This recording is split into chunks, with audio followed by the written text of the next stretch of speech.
Hello and welcome to the Teaching Excellence podcast. I'm joined again today by Joanne Miles. Hi, Joanne, how are you? I'm good, thank you, Steph. Nice to be here with you again. Yeah, I always look forward to our catch-ups, and we go all over the place, but very sort of current thinking together, which is great. How have you been? Bit screen crazy, but apart from that, like everybody, having my one walk a day, and today's bright, so that's a good thing that I'm just trying to focus on for today, and it's get through one day at a time, I think, like everybody. Yeah, no, it is. And I've been making a specific effort to do something outside every day. And I do feel that definitely helps. I'm same as you, so much screen time, Yeah, even just talking to family and friends. exactly. My eyes are very tired at the minute. Me So too, me too. And yeah. it makes your head feel quite strange, doesn't it? So kind of Yeah. any break from it with a bigger horizon, I think is really good. Yeah, so we thought we'd talk as usual about quality, but we would talk about all things that are coming up over the last few weeks, and we want to focus quite heavily on quality improvement and where people are at, what people are saying, and some of the work that you're doing with colleges on observations. It's a big question. Lots of people asking the questions, but not quite sure where to go, what to do. It feels like a lot all at once, Yes, and lots of changes, but the door is open for change. I think so. And I think we're getting there, with in places, there's lots more focus on support and development. So, yeah, what have you been talking to people about? I think you're right that around quality, it's a really interesting time for schools and colleges, because previously they had their quality assurance regimes, they had their checklist, their sense of criteria and standards around the old world, when we were working pretty much in classrooms with a little bit of online on the side. Now we're working in radically different and complex ways, even within institutions. So I'm seeing a range of some schools who are still working on print and post as their main technique, and they're not delivering live learning. Mm-hmm. Some other schools are delivering a blended package of online learning with some materials going home to students. Some other places, schools and colleges, are working through Microsoft Teams or Google Classroom, and are delivering quite a sophisticated blended package. Yeah. There are some places working in terms of hybrid model, where they've got the students at home and in the classroom simultaneously, which we spoke about on another episode. Mm-hmm. Really, really complex way of delivering learning with lots of challenges for the staff and the students. So within that, trying to define what quality is, what good looks like, and how we speak about that, I think is really complicated. So I've talked with the clients that I've been working with about the importance of stepping back at the moment and starting to think about looking more Yeah. thoughtfully at the practice that is going on in your institutions, and trying to get a sense of what's really happening, Yeah. and collaborating with the teachers and the learners in terms of feedback before we start making clear sets of standards and checklists and quality controls around this provision. Because for me at the moment, it's still forming its identity. Yes. And I've noticed exactly the same. People are wanting to answer the question, what is Yes, good or better quality when it comes to whichever model, is being yes, used. And even like you say, within a institution, lots of different things are being used. Um, precisely. and so people are rushing the answer to that question.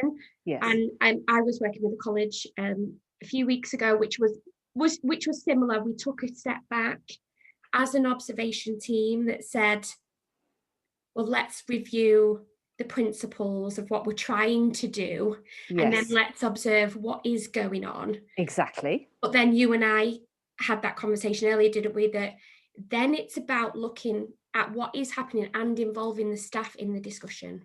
Completely. Because this can't be something where a quality team has some magic template now of what it should look like, because I would challenge any quality team that I'm working with in the country to Yeah. tell me exactly how the multiple blended learning models that they're offering as provision now should look. I don't think we have that understanding yet, if we're completely honest, No. because this is a new way of working.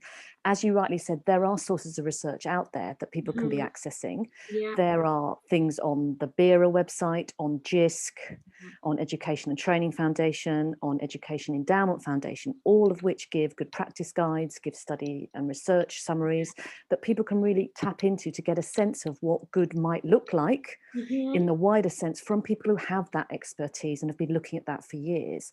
I feel like that first piece of research and evidence collation needs to be done by looking at the outside work first, pulling those ideas into your institution for debate and discussion, and then begin to work with your staff and your learners to form a sense of what good might look like. So for me, we've maybe rushed along with that pressure that all quality teams have, well, we had understandably. in March, didn't we? Yeah, we had to go. That's right. Everyone online, or everyone, is at home. What do we do? How do we do it? What do we think we should be doing? Completely.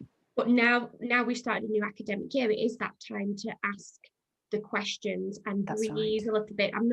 Neither of us are saying, stop trying to do what you're doing.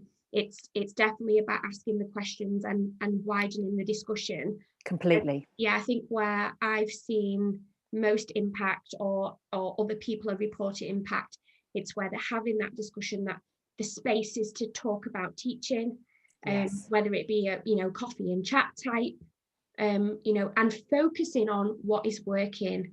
Completely. Not spending too much of the focus on what isn't working.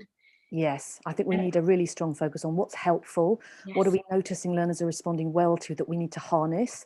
I think we do need to tackle problem areas, but we need to tackle them with that very solution-focused, positive, creative head in terms of exploring new things. But I think you're completely right to say we have to have plenty of conversations at different levels of the organisation through different channels to try to gather that sense of what's really going on. So my concern for some quality teams that I'm working with is this feeling of we need to have a new framework. So we've revised the old framework and we've just put the words in, like online and digital and virtual have just been tweaked into the old document so that the actual process hasn't been rethought. Yes. And for me, there's a massive danger there because the disconnect between that document and that process and the reality for teachers and learners on the ground will cause that rift between those two functions. And I think that's actually really dangerous for organisations at the moment. We need to stay aligned to what's happening on the ground. And as you rightly said, that's about the conversations, keeping the contact and finding out together. Yeah, it's really dangerous to just tweak the wording in what already existed. And actually, I think those that are going to thrive, yes, it will take a bit more investment and time and like you say, discussion. Yes. Those that are going to thrive are the ones that go, okay, so this isn't really now where we're at, this policy we had. And even I'd quite like to challenge people who had a policy or a process that really felt like it was working. Me too. And still look at that, critically, reflectively, and say, okay, which of those bits are really helping them, having an impact on staff development and staff well-being and feeling supported and encouraged, and then how can we nudge it forward again? But those that are just tweaking wording, I don't think that will end well. Unlikely to be fit for purpose and likely to create almost a misapprehension of what's happening in your organisation with your staff and your learners. And I feel like for moving this forward in a way that is good quality for staff and for students, we need to stay really on the ground in terms of the conversations about what's going on, what learners are experiencing and what staff are experiencing. And quality needs to come from that experience first and then allied to our sense of what's out there in the research around blended learning and approaches and what we understand about learning principles, the kind of deeper things that we do know about learning, about learner engagement, about prior learning, the things that you and I have spoken about many times. It's bringing that all together in a reconceptualization of quality, both in the thinking and the processes and the documents, I think. Yeah, totally. And I envisage this constant flow of information and feedback from students. Great. Not waiting for December surveys and Easter surveys. It's that constant, just easy, whether it be Google or Microsoft Forms, that quick sort of instant feedback from both staff and students. Yes, really regularly. So they're just on a fortnightly basis. You can see that it's always there as a bit of a feedback form. Classes might do that once a week, just literally like 3 or 4 simple questions, but you can get that feedback? How do we, what's helping you to learn? What could be better? Totally. Where are the barriers and the obstacles? Because you still need to be honest that there are so many things Yeah. that we need to be tackling, both about digital divide, about skills, about device access, about how learning platforms are used, but also about the wider issue of how we engage learners in motivating ways through blended delivery. Yeah. So I think you're completely right. If we had regular on the ground feedback loops happening, that information then brought to team meetings where curriculum managers, who are going to be critical in this process for me, can be discussing with their teams, what are we learning right now? Yes. Because it's And what always, adjustments can we make? yeah, it's always about what do you do with the information you collect? Completely. You know, it's if, and I know I've said this often, but I'll keep saying it. It's, you know, if you are collecting information to write in a report, you collect the information for the wrong reason. You totally are. Yeah. You're So just an auditor. yeah. Let's face it. And it are we doesn't, that? I think we're way more than that. yes, Yeah. we're so much more than that. And regardless of what your, whether your quality assurance, quality improvement, or, you know, a mix of the two, it is about how do you use the information to best, you know, talk about teaching and learning in your teams, look at what we could do to nudge things forward. It's got to be that constant flow of information and critical discussion where we're focusing on where is it working well, Yes. how can we move it forwards? Absolutely.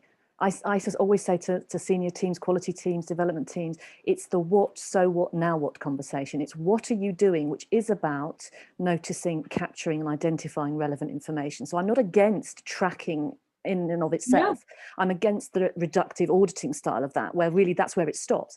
If we have the what information gathered thoughtfully from different sources, then it's the so what, which is what is it telling us? Yeah. What can we see there that we need to do something about? How can we interpret that information thoughtfully, usefully?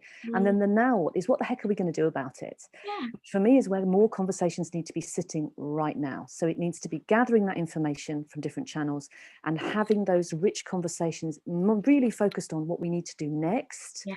To drive the improvement. I'm really concerned if quality teams at the moment are being directed to really be predominantly QA, quality assurance. At the moment, it is so essential that they are really a bit of QA with a lot of QI, quality improvement, because we have a lot to do in this sector, I think, to really get to a point where we feel comfortable and confident and that we're delivering a really great standard of blended learning across the piece. Everybody who's working is honestly saying to me, we are grappling week by week with trying to make this better, and some things are getting better and some things are working and we're noticing them, but it's going to be a massive year of that. So QI has got to be really married together with QA. Yeah, and just on those points, actually, Joanne, when you were talking about, you know, it's got to be about that, so what? Yeah. It has to be about, so what is the information telling us? I really like that way of thinking about it. What is the information telling us? And then what do we need to do next? That thinking is not just the quality team. No. That thinking is the teachers with the quality team, or everybody involved in that discussion about, so what is it telling us? Absolutely. And I don't think that happens anywhere near enough. No. So quality look at the data, we decide what needs to happen. Yes. Actually, that thinking space around the data, what are we noticing and what maybe we could do? Yes. If you nail that, I think there's magic there in involving, you know, everyone in that discussion, being inclusive and then appreciating diverse thinking around that. Absolutely, because if we separate off the QA, QI level as the, you know, the surveillance, the police, the negative image that they can have in some colleges because of the disconnect from the work on the ground that can happen because of the auditing focus culture that we've been developing in the sector over the last 10 years. If we separate them like that, we're not going to be able to tackle this well. If we can harness both sources of information and both sets of expertise and we come together more effectively, I feel there's a really good chance we can really start to speed up the great work that is definitely going on in a more fragmented way, with pockets of people who are not joining up enough, I think. I've been talking about this snowball effect. Yes. And I know people, like, I am an optimist. I know I have a really positive outlook, but there is a snowball effect of positivity.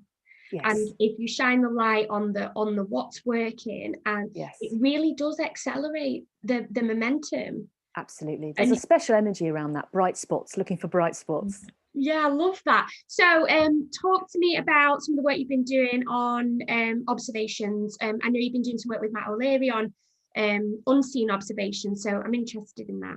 It's a really interesting thing. I'm going to share screen with you because I've got the model, so that should be useful for people to see. Okay, cool. So if you're listening to the audio version, I will get Joanne to maybe give me like a link to a slide or something that you can Great. look And I've at. got lots of things on my blog site actually about this. Okay, I've got perfect. blogs written, I've got some of the research behind it and some of Matt's work as well. So really interesting. The unseen observation cycle emerging from writing by Professor Matt O'Leary some time ago, actually, in his first book called Classroom Observation, and now written up in more detail in the second edition of that book.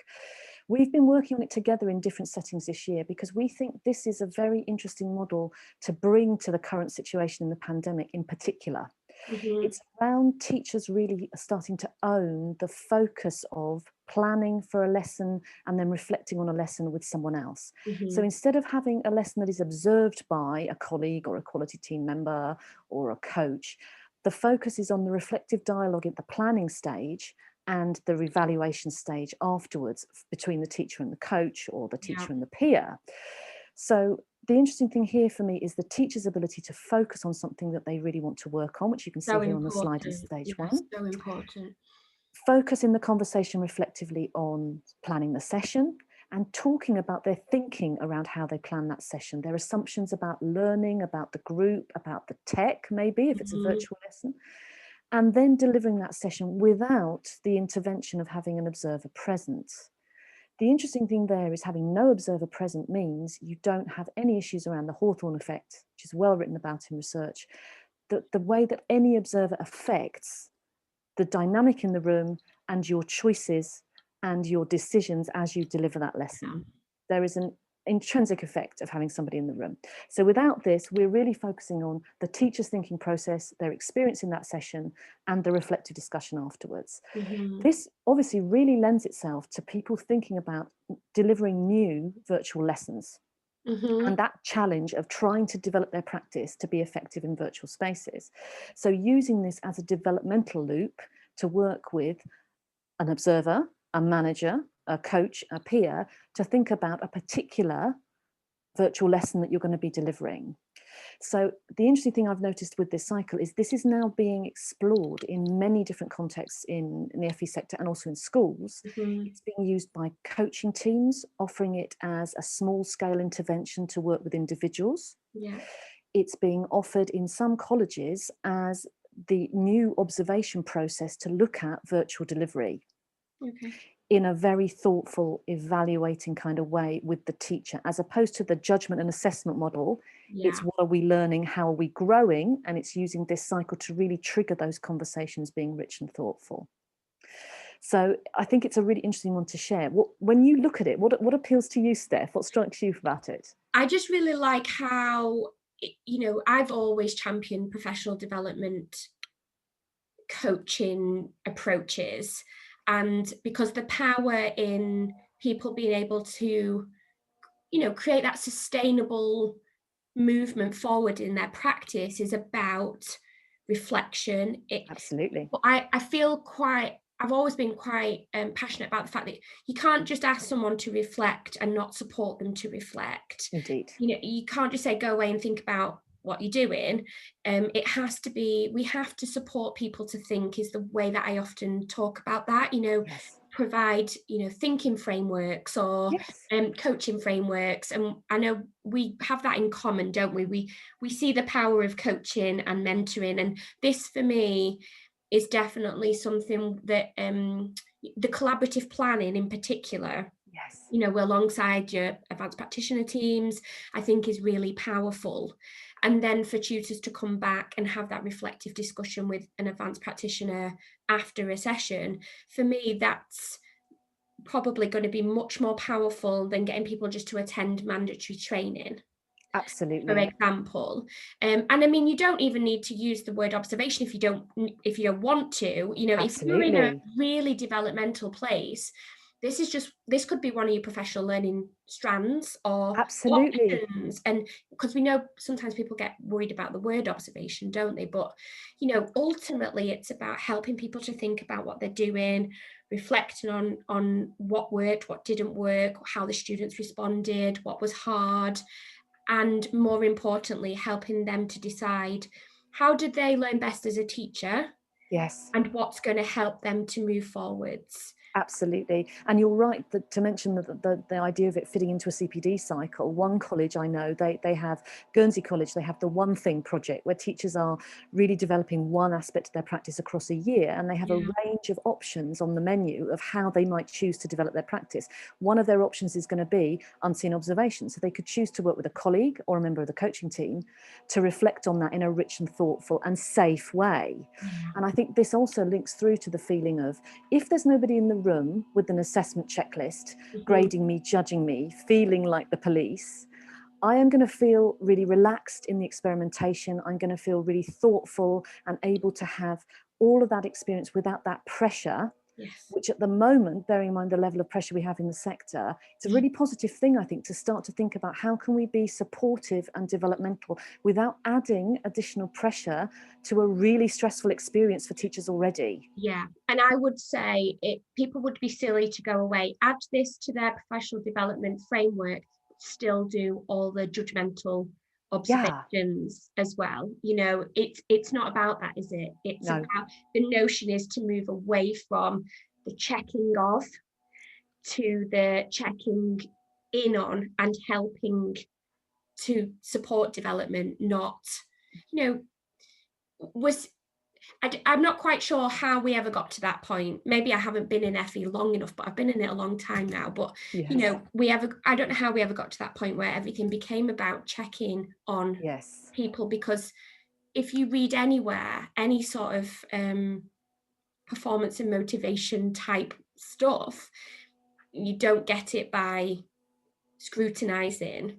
yes, So I think it's really important that colleges are really reflecting on what are they doing with their staff, what are the processes, things like this, to help change the perception of yes, professional learning and observation and quality. I absolutely. think this plays a real part in that, moving the perception forward and how people really feel it at that college or at that school about Yes. their professional development. How they experience this. I think you're right. So this is, for me, this is a lot about culture shift work in many Yeah. settings. I'm seeing places where they've said to me, we want to be more reflective. We want to trust staff, which Yes. is kind of an interesting statement, but we want to trust staff to develop practice. We want to put the ownership more as personal professional learning.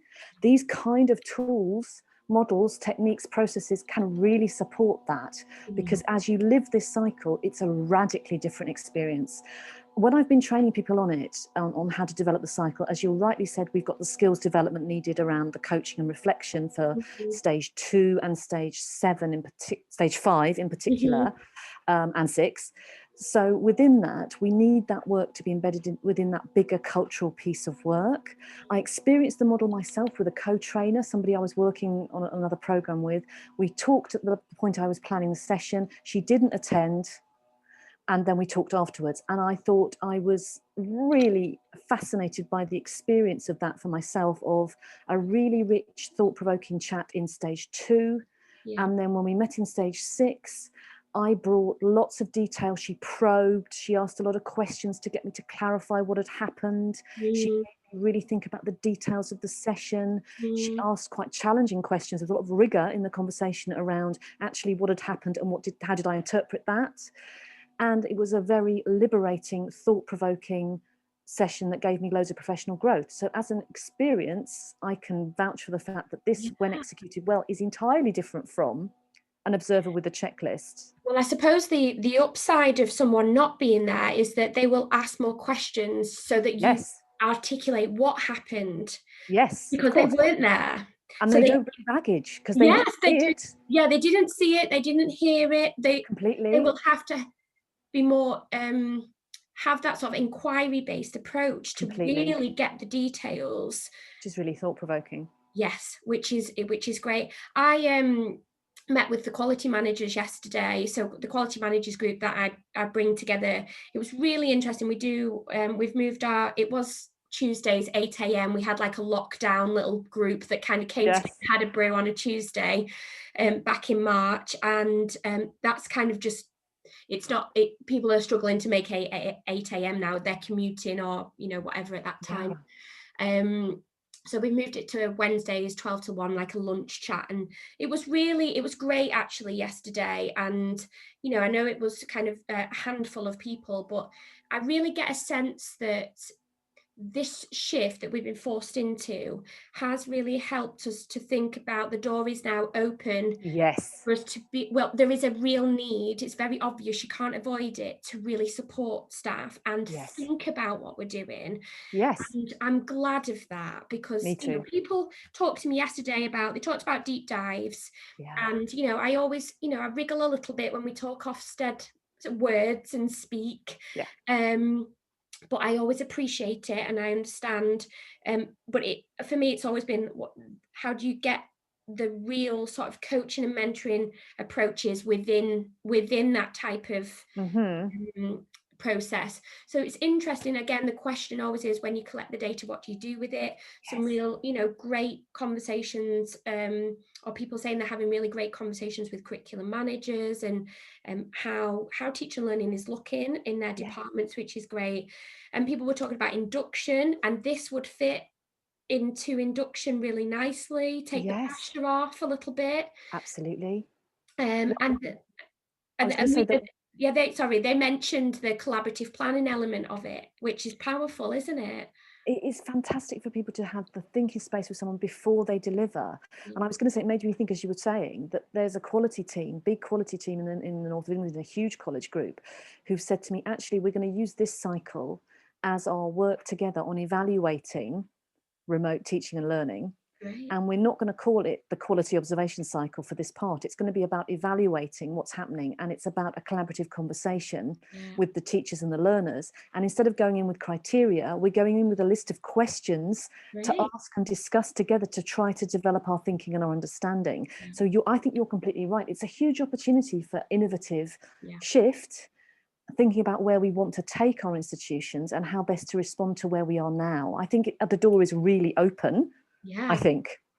Yeah, and that's, we always get excited about that sort of stuff, don't we? That movement towards something that feels much more supportive, encouraging, and really helps people to move forwards. And, we all know that there's well-being is on the radar. We all know that, staff retention has been an issue in FE, and because we have a real need for specialists in FE.